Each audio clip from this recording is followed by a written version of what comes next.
Ok, agora eu vou resolver aqui o terceiro exercício. Vou resolver aqui nesse papel mesmo. Esse terceiro exercício da parte, né, para praticar em casa, que é exercícios da aula sobre mudanças de estado físico e cálculo de quantidade de calor.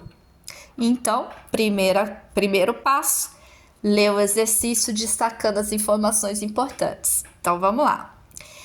Um cubo de gelo. Então, vou até destacar que é gelo, né? A gente está começando com a água no estado sólido, já fica com isso na cabeça. E aqui ele fala massa, ó, de massa 100 gramas, então esse aqui é um M.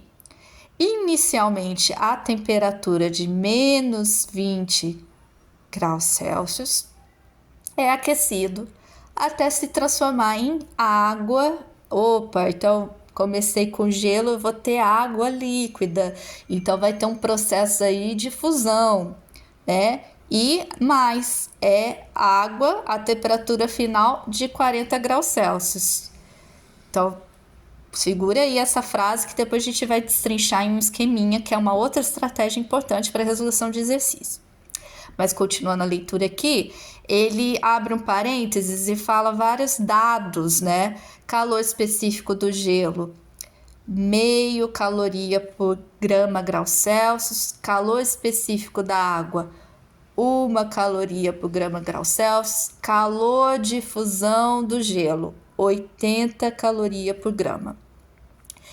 Tá, e aí, finalizando a leitura, as quantidades de calor sensível e de calor latente, quantidade de calor sensível e calor latente, trocados nessa transformação em calorias foram, respectivamente, aí tem aqui as alternativas. Aqui já está o gabarito, qualquer alternativa, mas o interesse aqui nosso é como que eu chego nesses valores, né? Qual o raciocínio, qual o conhecimento que eu tenho que mobilizar para chegar e resolver esse problema, né? E aí, gente, em física é muito comum e é muito interessante uma estratégia que vai ajudar bastante nos exercícios de pegar os dados do exercício e transformar em um diagrama, em um esqueminha. Isso eu faço em sala de aula. A gente resolveu um exercício parecido com esse aqui, ó. Esse aqui, né? Esse último aqui. Então, eu vou fazer um esqueminha desse para resolver o exercício 3 aqui, tá? Então, a gente segue o mesmo raciocínio. Então, eu vou fazer aqui. Bom, a gente está inicialmente com gelo. Então, eu vou fazer um cubinho de gelo aqui para simbolizar esse ponto inicial. Massa 100 gramas. E qual é a outra informação? Inicialmente a temperatura de menos 20. Temperatura inicial, menos 20 graus Celsius. Bom, no final eu quero água 40. Então eu tenho que derreter esse gelo. Aí uma informação que não está aqui no exercício, mas a gente sabe, a gente apresentou em aula, é que o gelo derrete em condições normais, né? Em 0 graus Celsius. Então, como o gelo está aqui a menos 20 graus Celsius, todo o calor que eu for fornecer para ele vai ser utilizado para aquecer o gelo. Então, primeiro a gente tem um processo aqui de aquecimento. E vai aquecer até onde? Até 0. Por que até 0? Porque a partir de 0 eu já tenho o processo de fusão. Já vou até anotar aqui. Que aí vai transformar em água líquida também a 0, né? Aqui uma temperatura inicial da água, vamos colocar assim, 0 graus Celsius, certo? Bom, daqui para cá, continuo tendo 100 gramas. Daqui para cá, o gelo derrete completamente, eu vou ter água líquida também, 100 gramas, né? Bom, aí uma vez que eu terminei o processo de derretimento, né, o processo de fusão, todo o calor que for recebido pela água, agora vai ser utilizado para aquecer essa água. E aí a gente consegue ter lá 100 gramas de água na temperatura final que ele quer, 40 graus Celsius. Então, aqui também é um processo de aquecimento. Então, percebe que agora fica mais claro a gente ver as etapas do processo que está acontecendo. Gelo a menos 20, precisa aquecer até zero, que é onde acontece o processo de fusão. O processo de fusão vai acontecer e depois a água líquida vai resultar em água líquida a 0 graus Celsius e eu quero levar ela até 40. Então, vai ter uma outra etapa de aquecimento aqui. Então, são 3 etapas, né? E aí, eu vou falar uma coisa em relação ao que ele solicitou, né? Ele quer as quantidades de calor, ele quer que... Só que ele separa, ele fala calor sensível e calor latente. O que ele quer dizer com isso? Quando ele está falando calor sensível, é aquele calor que a gente já estudou, que é o calor utilizado para mudança de temperatura, aquecimento ou resfriamento. No caso, vai ser 2 etapas de aquecimento, né? Que a gente calcula usando M vezes C vezes ΔT, tá? E quando ele fala calor latente, ele está focado no processo de mudança de estado físico, que a gente calcula M vezes L. O L é o calor latente, né? O Czinho, lembrando, é calor sensível específico da substância. Por isso que ele usa esses nomes, sensível e latente, para diferenciar um do outro. Bom, aí a gente agora vai voltar no esqueminha. Eu vou começar pelo mais fácil. Eu vou começar calculando o calor latente, que é M vezes L. Onde que está o calor latente? Vai estar nessa etapa aqui, a fusão, o processo de como que diz? Mudança de estado. Então, vou usar Q igual a ml. Q igual massa, que é o quê? 100. L. L aqui é o calor latente da fusão. Aí eu vou aqui, né, que eu grifei. Cadê o calor latente? Aqui, ó, calor de fusão do gelo, 80. Então, escreva aqui 80. 100 vezes 80, 8.000. 8.000 calorias. Então, esse aqui já é o calor latente. Numa prova de vestibular, Enem, vocês já podem até vir aqui nas alternativas e eliminar as alternativas, né? Se calor latente é 8.000, e aqui ele quer, respectivamente, calor sensível e latente. Latente vai ser o segundo valor das alternativas, né? Ó, já elimina a letra A, já elimina a letra C e já elimina a letra E, porque, ó, são valores que não é 8.000.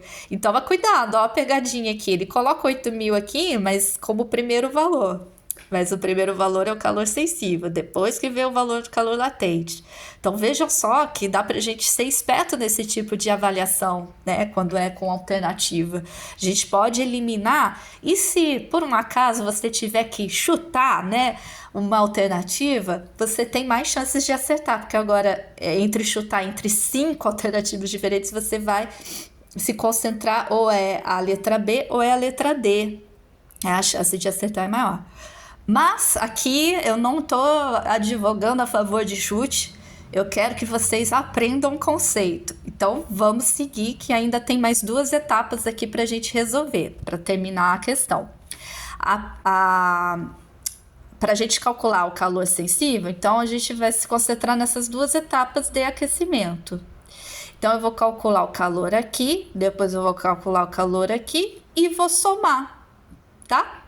Então aqui, lembrando, calor sensível, MC ΔT. Então, MC ΔT. A massa é 100. Calor específico sensível aqui. Olha, eu estou na fase do gelo, então eu tenho que usar o Czinho relacionado ao gelo. Cadê o calor específico do gelo? Meio caloria por grau Celsius. ΔT. ΔT, intervalo de temperatura, né? Temperatura final menos temperatura inicial. Isso a gente já fez em outros exercícios. Então, final tá aqui, 0, menos o inicial, menos 20. Cuidado aqui com o joguinho de sinal. Menos 20. Vou por partes aqui, ó. 100 vezes meio é 50 vezes. Aqui, menos com menos vai dar mais, né? 0 mais 20 é 20, né? Positivo. Então, tá aqui. 50 vezes 20 vai dar 100. Aliás, desculpa, vai dar 1.000 calorias. Beleza. Vamos aqui calcular o calor sensível da segunda etapa de aquecimento, que é o aquecimento da água. Mesmo processo, só vai mudar os valores. QMC delta T, massa é 100 gramas. Cuidado, aqui é o calor específico sensível da água, porque eu estou na etapa da água. Calor específico da água é 1. Aqui é também final menos inicial. Final é 40 e inicial é 0. Então, 40 menos 0. 100 vezes 1 dá 100 mesmo. 40 menos 0 dá 40. 100 vezes 40, 4.000. Aí, vou juntar as duas aqui. 1.000 mais 4.000. 5.000 calorias. Esse é o sensível. Então, a resposta 5.000 e 8.000 vai ser a dona letra B aqui. Certo? O gabarito tá certo.